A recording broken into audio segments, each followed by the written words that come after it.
O título está assim: Cristo, poder e sabedoria de Deus. Versículo 18.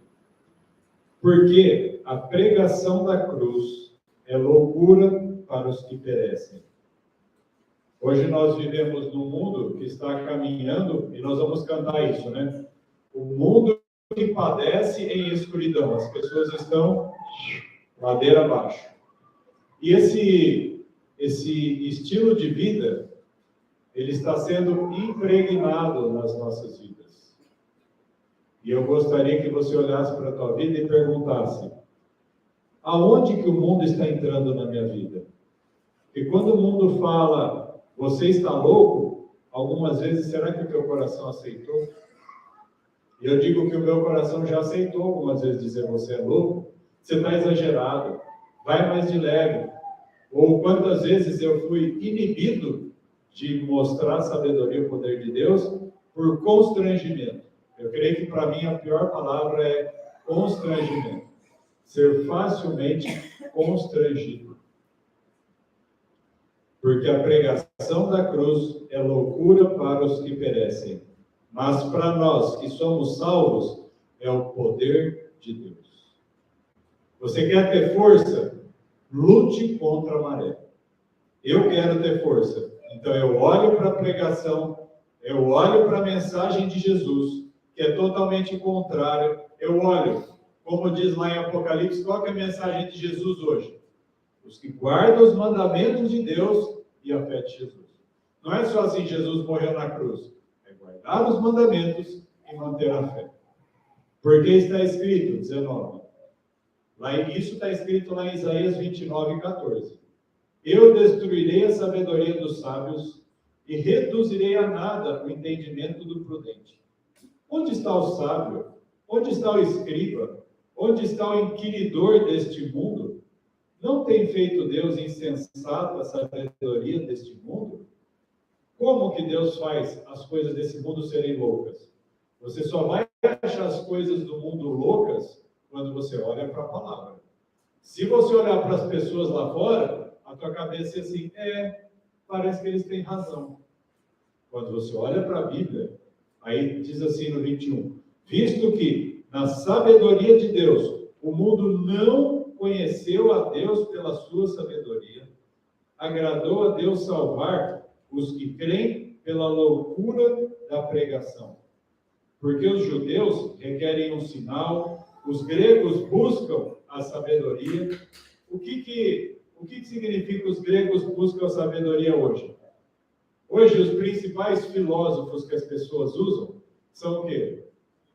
Hipócrates, Sócrates, não sei o quê, Platão, tadadã. Da onde vem esse povo? Vem tudo da Grécia.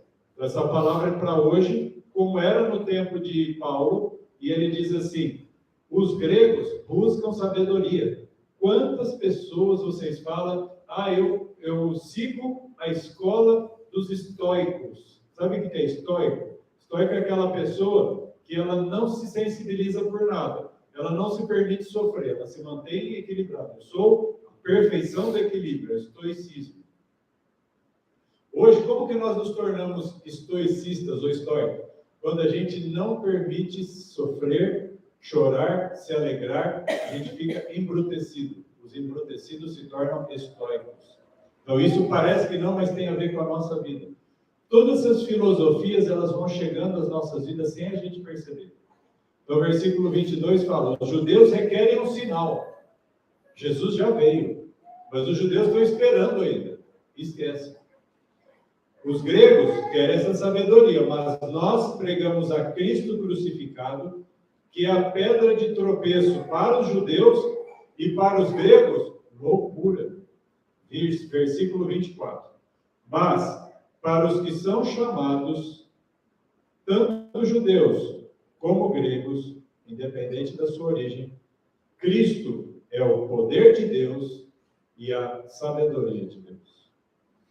Nós temos que tirar a razão humana e colocar a razão de Deus. A sabedoria de Deus é o entendimento das coisas do Senhor. E como que isso exalta a vida de Cristo? Abra a tua Bíblia em Provérbios 8, versículo 22. Provérbios 8, 22. Página 703. Provérbios 8, 22.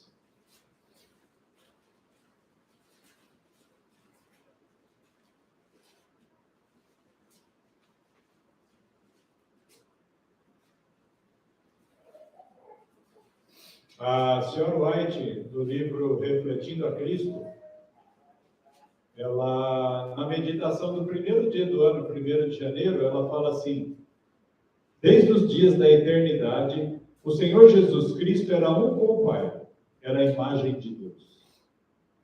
Vou repetir. Desde os dias da eternidade.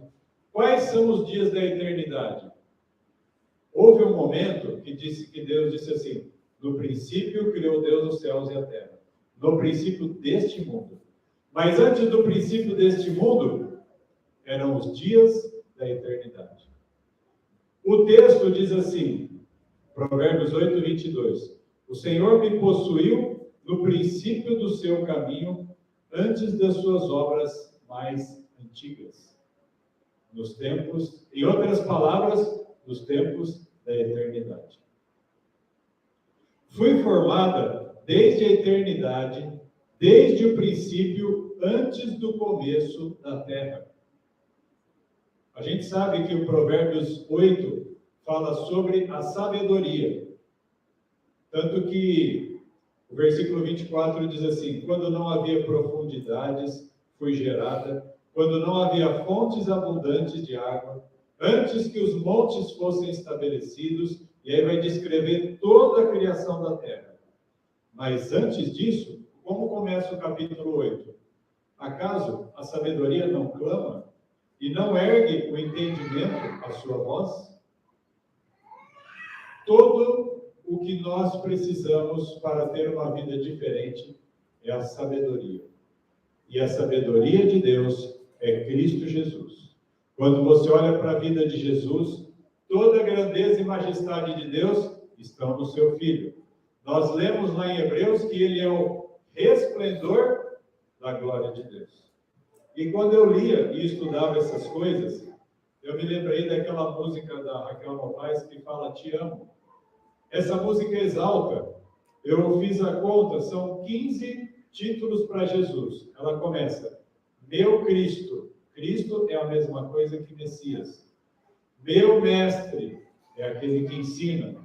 Cordeiro é aquele que derrama o seu sangue e perdoa. Perfeito, porque o sangue de animais não pode perdoar pecados, mas o sangue de Cristo perfeito pode. Bondoso. Nós, sendo maus, Cristo nos amou quando ainda éramos pecadores.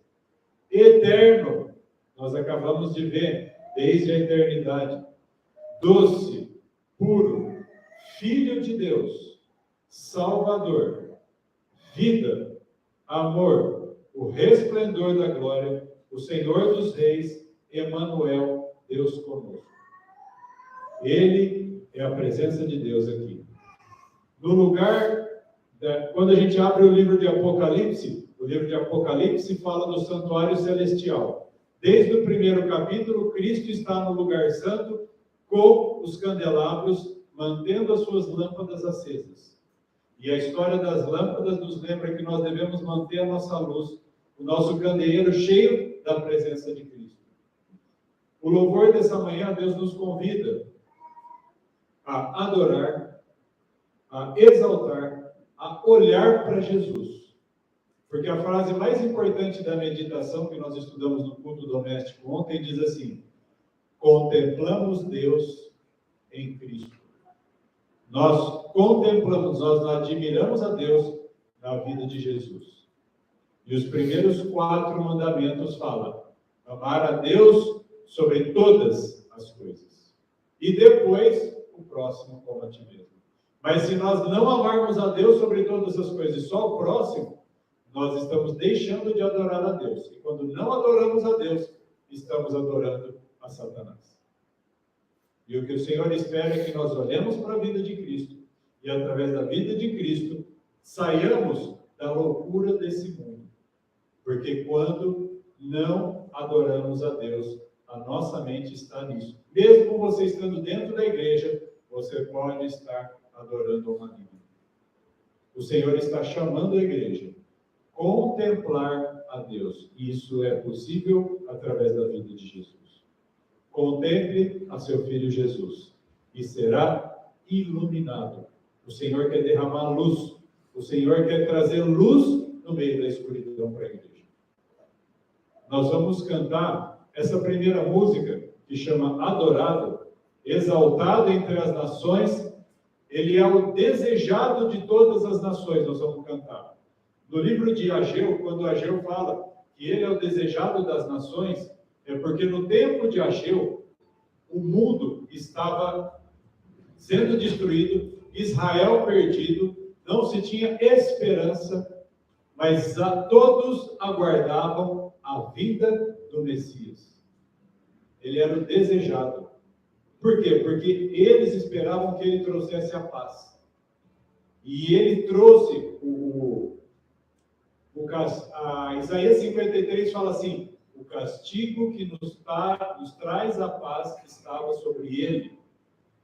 O castigo dos nossos pecados foi sobre Jesus, e por causa das suas pisaduras fomos sarados. Quando Cristo perdoa os nossos pecados, vem a paz. O desejado de todas as nações veio. E os judeus, como nós lemos aqui, os judeus aguardam o sinal. Os gregos querem sabedoria. Mas nós olhamos para Cristo, porque nós conhecemos a verdadeira sabedoria e o conhecimento. Então nós vamos começar. O Senhor espera que a igreja entenda o seguinte: nós já estudamos isso. Dentro da nossa mente existe um trono. Dentro da nossa cabeça existe um trono. E quem deve estar sentado nesse trono é Cristo Jesus. Ele está à porta batendo. Mas nós, quando escolhemos as nossas convicções, nós estamos deixando Satanás governar nossa mente. E o que o Senhor espera é que nós, ao cantarmos agora, adorado, exaltado entre as nações, que ele seja entronizado na nossa mente. Mentalize Cristo Jesus entronizado na tua vida. Adore a Ele. E depois nós vamos cantar todos esses atributos que nós amamos o Senhor. E por fim, nós não vamos guardar para nós. Porque o maior amor de Deus pela humanidade é não guardar o tesouro dele para ele. Por que Jesus é resplendor da glória? Porque Deus tinha toda essa glória e ninguém sabia que ela existia. Mas para que ela se tornasse manifesta para nós, para os anjos e para os mundos não caídos, para que todos soubessem, se manifestou Jesus, para ver quem realmente é Deus. Quem Deus é, o amor dele, e a maior expressão de amor de Deus é dar. Então ele não guarda para ele. Ele deu o seu filho.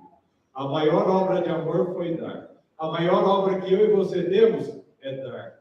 E a maior obra que nós temos como dar é testemunhar aquilo que está sendo colocado e guardado em vasos, em potes de barro. Lá em, eu acho que é 2 Coríntios, eu não lembro a referência, que é 2 Coríntios 4, fala que nós guardamos um tesouro precioso em vasos, em potes de barro.